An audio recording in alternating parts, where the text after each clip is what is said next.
Graça e paz a todos os irmãos e irmãs da sala do discipulado. Que Deus abençoe a sua vida, assim também como a vida dos seus familiares. E é com prazer que estamos aqui mais uma vez para mais uma lição da sala do discipulado. Então chegamos na lição de número 11, que tem como título Como Descobrir a Vontade de Deus. Irmãos, e com essa lição de número 11, nós estamos encerrando a segunda parte da revista, que aborda sobre o crescimento e serviço. Ou seja, nós, durante essas lições, temos aprendido sobre o que é o serviço cristão, que é a vontade de Deus que nós participemos dela e que também Deus nos capacita através dos dons para realizarmos a sua obra. Também na aula passada nós aprendemos sobre os cuidados que nós devemos ter quando realizamos a sua obra, né? Mas nessa lição nós vamos aprender como descobrir a vontade de Deus, né? E essa lição ela tem como texto para guardar no coração o versículo que se encontra em Efésios capítulo 5, o verso 17, que diz: Por esta razão não vos torneis insensatos, mas procurai compreender qual a vontade do Senhor. A próxima na seção Pense e Responda tem uma pergunta que diz: Como vou descobrir qual é a vontade de Deus para a minha vida? Irmãos, mas antes de responder essa pergunta de como vou descobrir qual é a vontade de Deus, nós poderemos nos perguntar por que nós devemos descobrir qual é a vontade de Deus para a nossa vida. Porque se pararmos para pensar e analisar o mundo, a sociedade como um todo, nós vemos que as pessoas não estão interessadas em saber qual é a vontade de Deus. Muitas nem acreditam na existência de Deus, né? E pensando nisso, eu lembrei da frase daquele importante filósofo Nietzsche, né? Ele tem uma frase que diz: Deus está morto, né? Então por que ele diz isso? Porque nas suas obras, né, ele diz que ele analisa que a sociedade, a cada dia, através da modernização, da secularização, vem deixando a religiosidade e a própria pessoa de Deus de lado. Ou seja, a cada dia o conceito de Deus ele vem perdendo a importância que tinha na sociedade. E nós percebemos que de fato isso é verdade. Com o crescente humanismo, né, as pessoas, a sociedade, as culturas, né, ela vem colocando Deus de lado e colocando o homem no centro de todas as coisas, né? E inclusive as religiões e também as denominações religiosas, nós podemos perceber que ela tem um crescimento. Porém, se nós formos analisarmos o conteúdo da pregação de tais denominações, nós vamos perceber que é uma mensagem baseada no homem. Então, até dentro da religião, nós percebemos que Deus está perdendo espaço e cada vez mais o homem tem ocupado o lugar que antes era de Deus. Ou seja, as pessoas não estão preocupadas em saber o que Deus pensa. As pessoas estão preocupadas em buscar suas realizações, buscar sua própria felicidade, né? Buscar o seu próprio bem, sem se interessar em conhecer a palavra de Deus ou conhecer qual é a sua vontade, né? Mas, então por que nós devemos conhecer? Porque nós acreditamos no Deus que é vivo, né? E que Ele é todo poderoso. Nós acreditamos num Deus que se entregou por nós através da pessoa de Jesus Cristo, né? E Ele tem prometido a todo aquele que crê nele uma vida além dessa que nós vivemos aqui. Essa aqui é uma pequena parte, mas a eternidade, né, Ele tem prometido para todos aqueles que creem. Então, por esse fato, né, nós acreditarmos no Deus vivo, é que nós devemos buscar conhecer qual é a sua vontade, né? Com aquele texto que diz, lá em Romanos 12, 2, que diz: Não vos conformeis com este século, mas transformai-vos pela renovação da vossa mente, para que experimenteis qual seja a boa, agradável e perfeita vontade de Deus. Então, não vos conformeis significa que nós não devemos tomar a forma desse século, desse tempo, mas nós devemos transformá-lo pela renovação da nossa mente, para que a gente experimente qual é a boa, perfeita e agradável vontade de Deus, né? Então não importa se o mundo tem rejeitado a Deus, se o mundo não se importa com a palavra de Deus, mas o importante é que nós fomos salvos por Cristo, né? Ele plantou no nosso coração a semente da fé e por isso a gente acredita que Ele é real e que Ele está vivo, né? Então é por isso que nós devemos buscar conhecer qual é a vontade dEle. Então, agora nós podemos responder a outra pergunta, que é: como eu vou descobrir qual é a vontade de Deus para a minha vida? E a boa notícia é que o próprio Deus, ele nos ensina, né, quais são os meios que nós podemos utilizar para conhecer a sua vontade. Agora, claro que nem sempre é fácil descobrir a vontade de Deus por alguns motivos. Primeiro é pelo desconhecimento desses meios que Deus nos proporciona. Então, não conhecendo os meios que Deus disponibiliza para nós, logo nós não vamos ter conhecimento da sua vontade. E em segundo lugar, quando nós colocamos a nossa vontade acima da vontade do Senhor. Então, muitas vezes, mesmo sendo crentes em Jesus, nós colocamos a nossa vontade acima da vontade dele, né? Então, assim, muitas vezes nós achamos que aquilo que nós queremos é a vontade de Deus, e na verdade não é, né? Então a primeira coisa é que nós devemos reconhecer Deus como Senhor na nossa vida, né? Então Davi escreveu lá no Salmo 143, o verso 10, diz assim: ensina-me a fazer a tua vontade, pois tu és meu Deus, né? Então nós temos que reconhecer que Deus é o nosso Senhor, o Senhor da nossa vida, né? E assim nós nos submetemos à vontade dele, né? Então, como eu falei, o próprio Deus, ele nos ensina as formas de a gente conhecer ele. E a primeira forma é através da oração. Lá em Filipenses, capítulo 4, versos 6 e 7, diz assim: "Sejam ansiosos de coisa alguma, em tudo, porém, sejam conhecidas diante de Deus as vossas orações, as vossas petições, pela oração e pela súplica, com ações de graça. E a paz de Deus, que excede todo o entendimento, guardará o vosso coração e a vossa mente em Jesus Cristo." Então, Deus ensina a sua vontade através da oração. Você pode perguntar: Deus, ele é onisciente, ele sabe de todas as coisas. Então, qual é a necessidade que nós temos de orar a Deus, né? Então, você pode perceber aqui que a palavra de Deus que nos aconselha que sejam tudo conhecido, né? Não estejais ansiosos por coisa alguma, em tudo, porém, sejam conhecidas diante de Deus as vossas petições, né? Então a Bíblia nos recomenda que todas as nossas petições, todas as nossas necessidades, nós coloquemos diante de Deus em oração. Porque quando nós fazemos isso, irmãos, apesar de Deus saber de todas as coisas, saber melhor do que nós mesmos quais são as nossas necessidades, né? Mas esse é o momento que nós, diante de Deus, nós reconhecemos de fato, né, que Ele é o único que pode fazer por nós, né? Então é por isso que Ele deseja que nós oremos, coloquemos diante dEle, né?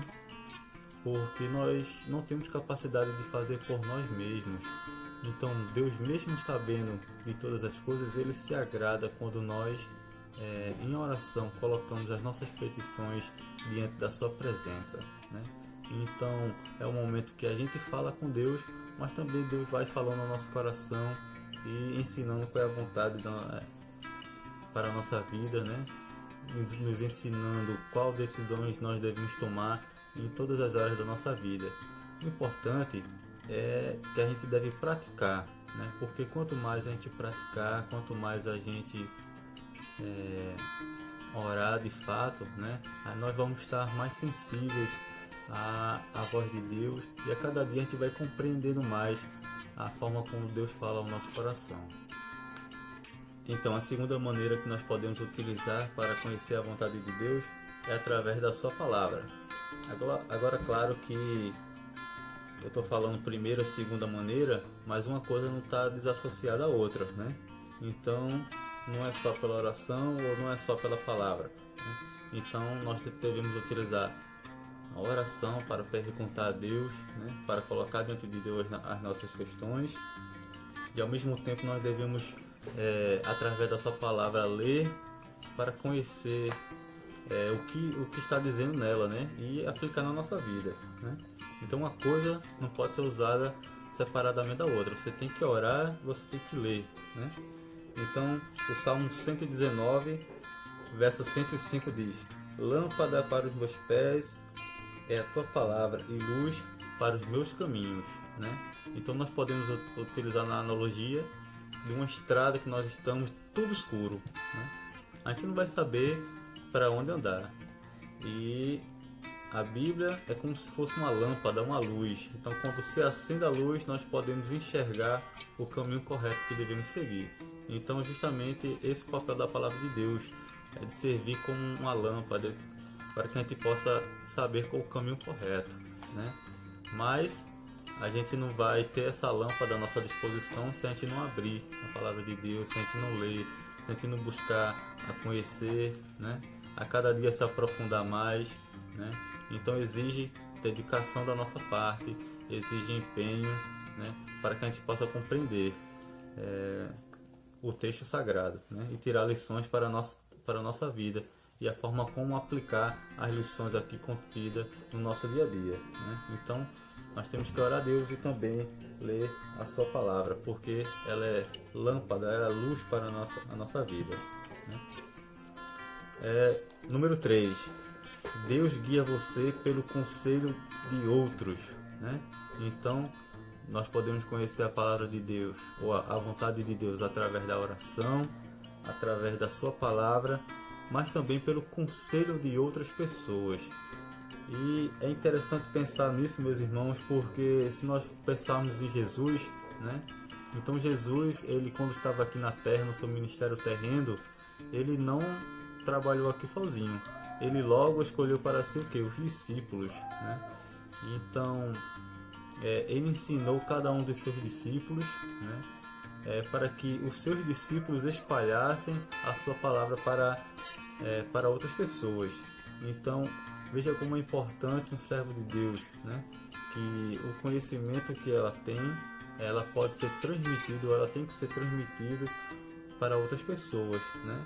Então, através do exemplo de outras pessoas, nós podemos conhecer mais a Deus. E então lá em Atos, capítulo 16, do 30 ao 31, né? Ele vai relatar uma história bem interessante, que Paulo e Silas, eles estavam presos, né?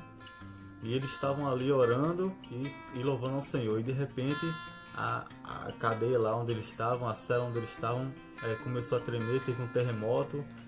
E o que foi que aconteceu? O guarda que estavam lá, que era responsável por vigiar aquelas pessoas que estavam presas, ele pensou com aquele terremoto e que os portões se abriram, ele pensou que todos tinham fugido. Os prisioneiros tinham fugido. Aí o que ele fez? Ele pegou a espada para se matar, né? Porque com certeza se os prisioneiros tivessem fugido, ele, como punição, ele ia ser morto. Então ele pegou a espada para se matar. Aí Paulo, né, e Silas disse, não faça isso, nós estamos aqui. E ali Paulo teve a oportunidade de pregar a palavra tanto para aquele homem e assim como através da sua família, né? Então ele fez uma pergunta a Paulo e Silas, e disse assim: Senhores, que devo fazer para que seja salvo? Né? Então Paulo explicou e falou do evangelho para aquele homem ali, e a palavra de Deus diz que tanto ele como a sua casa foi salvo. Meus irmãos, a vida daquele carcereiro, daquele soldado, ela foi transformada pela mensagem que Paulo e Silas trouxe para a vida dele, né? E na nossa vida também Deus pode utilizar pessoas para nos ajudar, para nos abençoar, para nos mostrar qual é a vontade de Deus para nós, né? Então, porque na nossa vida nós passamos por várias situações em que temos dúvidas, questionamentos, e muitas vezes a gente não sabe qual decisão tomar, né? Mas não podemos contar com a ajuda de irmãos da igreja, né? Na pessoa do próprio pastor, pessoas que nós temos confiança e sabemos que elas são pessoas sérias, pessoas comprometidas com a palavra de Deus, que têm conhecimento da palavra de Deus, para nos dar um conselho, né? Para nos exortar, para nos indicar qual o caminho seguir, né? Então nós devemos ter cuidado com a pessoa que nós nos abrimos. Nós não podemos contar tudo para qualquer pessoa, né? Mas nós temos que ter pessoas de confiança, e não apenas pessoas de confiança, mas pessoas sérias, comprometidas com a palavra de Deus, né? Então Deus ele vai utilizar essa pessoa para nos abençoar. Então, meus irmãos, a quarta maneira de a gente compreender qual é a vontade de Deus para a nossa vida é através das circunstâncias, né?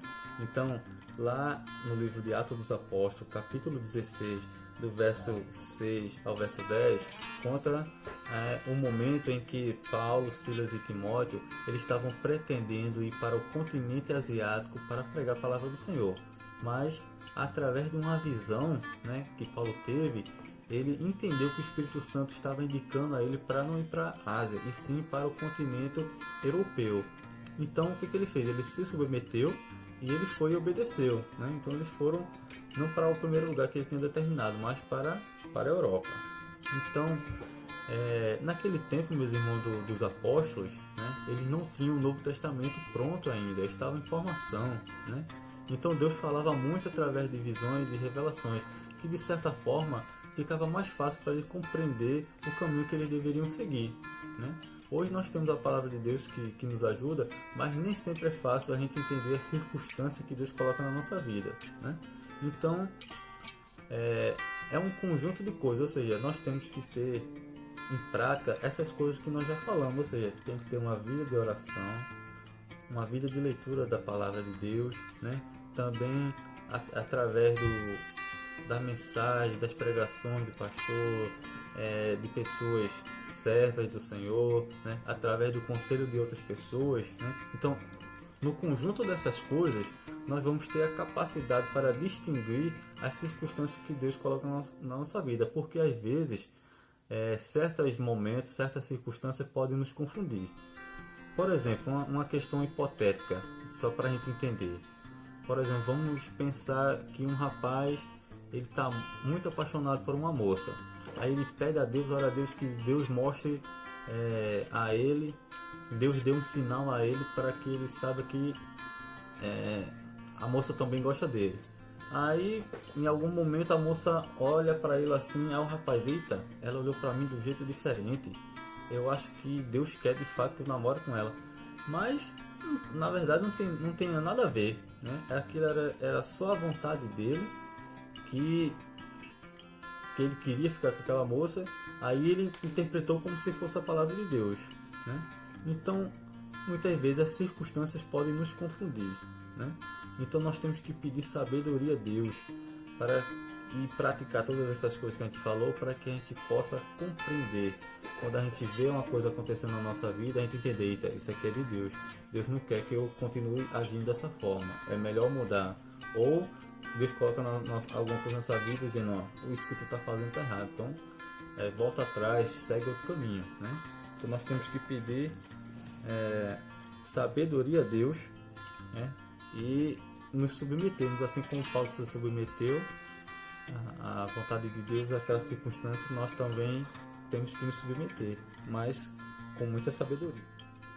A quinta forma de descobrir qual é a vontade de Deus para a nossa vida é através da paz interior. Então, em Colossenses capítulo 3, verso 15, diz assim: seja a paz de Cristo o árbitro em vosso coração, a qual também fostes chamados em um só corpo, e sedes agradecidos, né? Então ele está dizendo aqui que a paz de Cristo tem que ser o árbitro, né? Então, para que serve o árbitro? O árbitro é como se fosse o juiz, né? Que ele vai dizer, né, o que está certo, o que está errado, se está de acordo com a regra ou não, né? E isso aqui é um ponto muito interessante, meus irmãos, porque não tem coisa pior do que nós não termos a paz no nosso coração, né? Então, eu posso falar com certa propriedade porque eu estive por um tempo afastado da casa do Senhor, afastado da palavra de Deus, e fazendo coisas que desagradavam ao Senhor, né? E como é ruim, né? Que você está fazendo coisas que desagradam a Deus, né? Então você não tem aquela paz, não tem aquela tranquilidade, né? Você dorme e acorda com aquele peso na consciência. Então a pior coisa é estar em pecado, né? Mas quando você acorda, né? E que você reconhece que está errando e para de praticar aquelas coisas erradas e recebe o perdão de Deus na sua vida, aí você sente um alívio muito grande no seu coração, você sente uma tranquilidade, né? Então é uma coisa, você se sente leve, né?